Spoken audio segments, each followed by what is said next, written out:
she hates going back into a cage, and she does this weird flip thing, and I don't make her do it. Like if she's sitting on my hand, she'll just decide to spin under, but then she attacks me.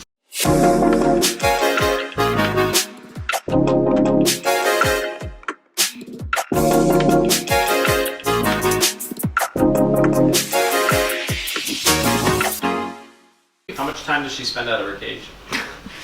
Lately, all day till about 7 or 8 o'clock at night, because I can't, she just wants to be with me. The other thing you described, she kind of like seems playful. Yeah, but then turns nasty sort of thing. Okay. That's, like... So, I think I'll probably come back to this, but one of the reasons that I believe that that's happening is if she's out all day, there's no structure to her, like we were saying in the workshop, every interaction is a training session. Yeah.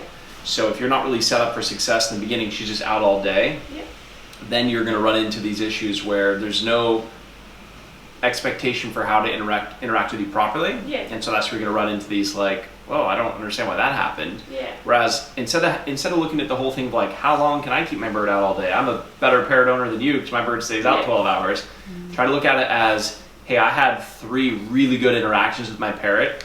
She wanted more interaction. I gave her a lot. It was all positive. And at the end, she was willing to go into her cage to get the food. So she likes the cage. She likes you. That's a better balanced parrot than the person who thinks that they're better because they keep their bird out all day. Yeah. Right? It's not necessarily about keeping the bird out of the cage. It's about that proper enrichment when they are out.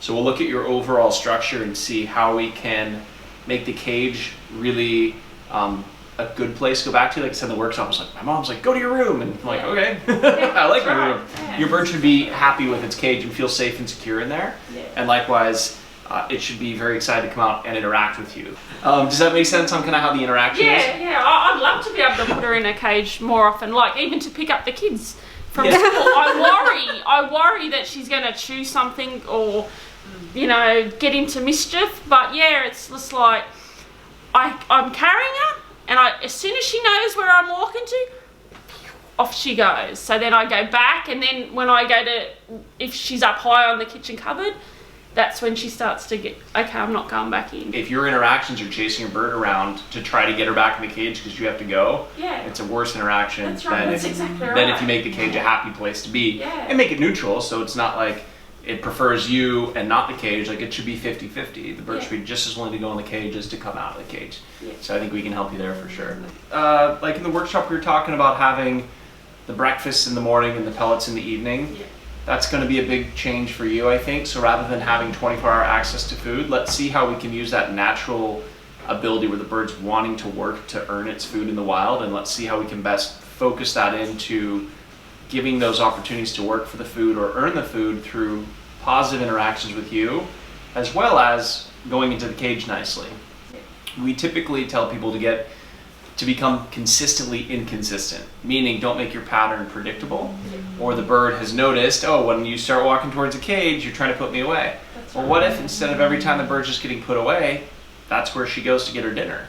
That's the only time she gets dinner. So if she's throughout the day choosing to interact or not, but she knows that around 5, 6, 7 o'clock there's going to be dinner, she'll probably start putting herself away because she knows she'll get food, and then she knows that she'll get proper rest. Okay, so feed her in a cage, Yeah, if that's the big issue right now, like a lot of people have issues with getting the bird in the travel cage. So for them, because the travel cage is only associated with vet trips. Yeah, I mean, for example, I worked with Rasta, an Alexandrian parakeet, and when I got him, I knew that getting him back into like that little travel carrier, which he had taken his very first flight on, was going to be horrible. So from the day one, I attached the travel cage to like this kitchen table, and it was pinned open so that the door couldn't accidentally like shut on him. But I trained him to go in for treats, and then 1 meal, and then 2 meals, and then he just got so comfortable going in and out of it. He knew I wasn't going to be like, ha-ha, slam, when he goes in there. So I think that's a lot of it with birds, is they feel like when they're going to be put in, it's going to be for a long, extended amount of time. They're not going to get to come out. So almost pinning that door open to let them know you don't know how long it's going to be for. So with your African gray, there's a thing that we call the NOUN Experience, and it's really, really, really important for African grays. So a noun is a person, place, or thing, right? And so every day of this bird's life, you want to introduce her to a new person, a new place, a new thing. And by doing that every single day, you will help prevent your bird from becoming very phobic. Yeah. So we'll start, I think, with targeting. And the reason that targeting is so important, as we talked about in the workshop, and this applies to you guys as well, targeting is getting the bird to touch the end of a stick with its beak. Or it could be touch the can with your foot. I mean, it could be anything. But it's getting the bird to touch a part of its body to an object. So the easiest thing is a beak to a stick. What that does is immediately tells the bird that we speak the same language. So if you end up training Bubba how to touch the end of a stick, you give me the stick, now I approach the bird and the bird's like, instead of clicking at me, she's gonna be like, oh, okay, I know we can do this, let's touch the stick together. And that's one way that you can help her get associated with experiencing different people, different places, different things, by misdirecting her mind through, instead of walking near the scary phone, she's walking past the phone to touch the stick and starts to get used to these other objects that otherwise would be terrifying to birds. For whatever reason, Cressy was terrified of chapstick.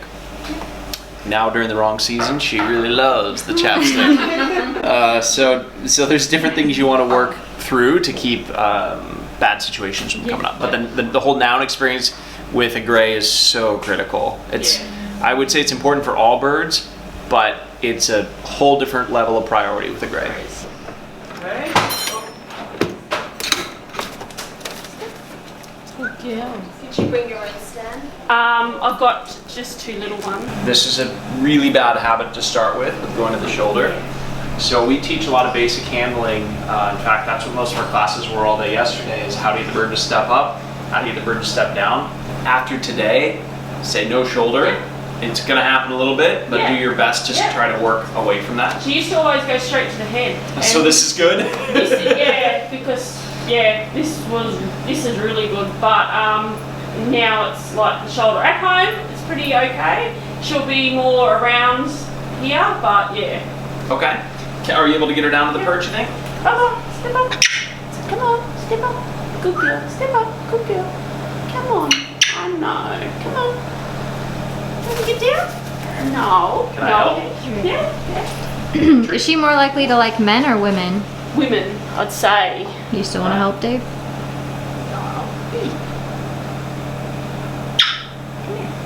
I know you're cooking at me, but... That's what you were talking about. Catch her. Good flyer. There you go. Down to the perch. No. You want your one? She flies a lot lighter She flies than Cressy. nicely. Yeah. A little hoverer. Yeah. Little helicopter flights. No, Bubba. Here we go. Look. Come on. Look. Did you happen to bring No. anything that she's good at? What was that? You just gave her a treat. Why? Oh, there Why? Why? Because I was Why? hoping to No. get her down. No. And then, I know. This is why I'm here. This is why I'm here. Look. Here we go. Thanks. Do you have a certain perch that you brought that she's used to? I'll see. Let's try that. In that flight, she caught kind of here. Yeah. We want to catch on the hand. So when the bird lands, fingers on the toes. You just have more control over the bird. And you can also feel when the bird is starting to be afraid of something. You can work through it prior to the bird it's flying scared of off. something, we'll actually get rid of the scary thing entirely. Step up, Bubba. Do you want to step up? Retreat on the perch, please. Good girl. So now she's calm. Quick, go ahead and give a treat. Good girl. Oh, that was easy. This is why I know they chew, but Whoa. Retreat. good girl.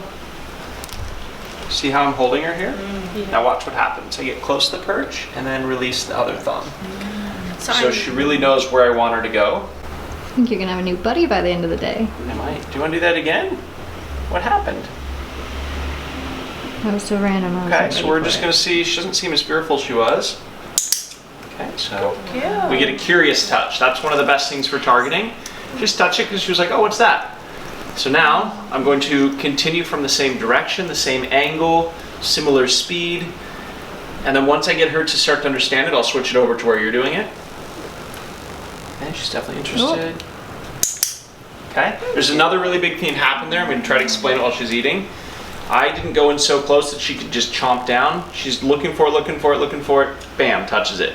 I didn't go in close where she would chew the whole thing, because then we'd be fighting for the stick and I'd lose her. I'm really interested in you. See how far I start far and I come in slowly? That's her bird that's curious about touching the stick. It's going to be totally different with your guy. Okay, so now I'm going to see if I can get a little direction change. Got her to move a little. Good girl. Now I'm going to try to get her to move to the other side. Oh, you're fine there. Notice I'm waiting for her to finish eating. You come this way. Wow. So this is going to be really important for you to help her with that whole noun experience. Your kids, your spouse, everybody is going to have an opportunity. She's coming. Okay, again, holding your feet. Yep. And let go and treat. Since what we're trying to get is just more familiarity, get her used to being around other people, this is why we'd reward this. Oh, she wants to fly to you, babe.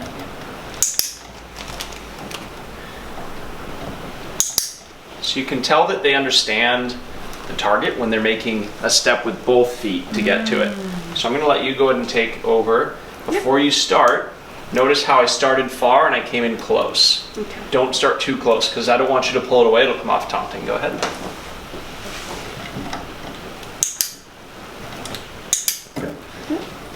Good. Now this time, whatever side of the perch she's on, try to get her to the other side. Yep. It's not going to be putting the stick this way, it's going to be this way. Because you don't want her to bite any on the stick, you want her to bite the tip. Okay. Okay. So next we'll have you take her to the other side. Come on. She's very interested in, a bird that's very interested in training. You don't get this all the time. Wow. Okay? Yeah. Good girl. Good girl. Okay. Anybody catch what was happening there? And you went a little too close, and you were bridging. You were saying good girl when it wasn't good. So this time go a little bit slower. So she gets just the tip, and got it. See how she just barely nicked it with her tongue? I'm gonna move you just a little bit. I know. It's okay.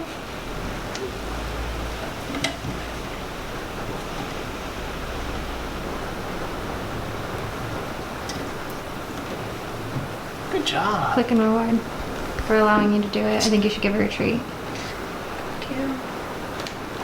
So that kind of stuff, it seems like no big deal, but you could see she was uncomfortable. She could have flee, like she could have just left the situation, but she didn't. She stayed and she overcame that fear. So that you want to make sure you reward with these guys, because that's like a small bit of desensitization. That's the kind of stuff that you want to constantly do every single day. Just imagine what else she's learning. Like if she's really afraid of something, it doesn't have the opportunity to work through it. Imagine how fearful she could become.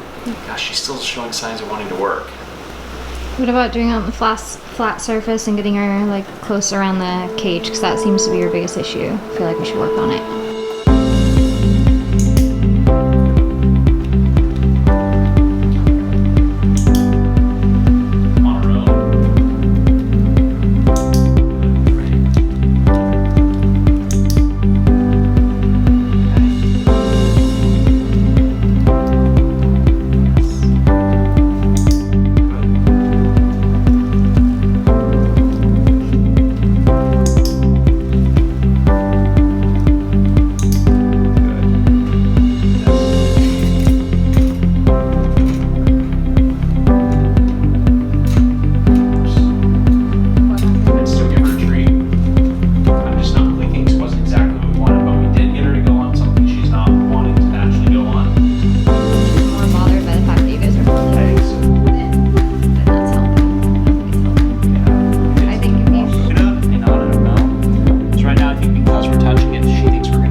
one of the things you could do with her is just literally have the crate like this somewhere and put like treats around it, in it, toys in it, things that she just really likes, and just let it be like a little play area. Feed her dinner in there. You know? Or breakfast. You're training to put breakfast. Day 1, put breakfast here. Day 2, put it here. Day 3, it's gonna be there. It's like little tiny movements. Think of it this way: if you protect her from all of the scary things now, as she gets older, she eventually is going to face those scary things and not know how to handle it. If you expose her to balloons popping, kids playing, dogs barking, Velcro ripping open and closed, doors opening and shutting, you know, not that you're trying to startle her, but you're not babying her. You're just saying, hey, this is your environment. And at this age, it's really important to just, a lot of people tiptoe around the birds, or they'll walk like the bird's gonna fall off, and then the bird, you know, doesn't ever gain this confidence in the proper handling. And especially with grays, just getting them desensitized to stuff early is critical. Okay. Mommy, what'd you get? Furry friends. Milk chocolate. We have a glove! Yay! Oh look, press here, Capri. It says press there. Okay.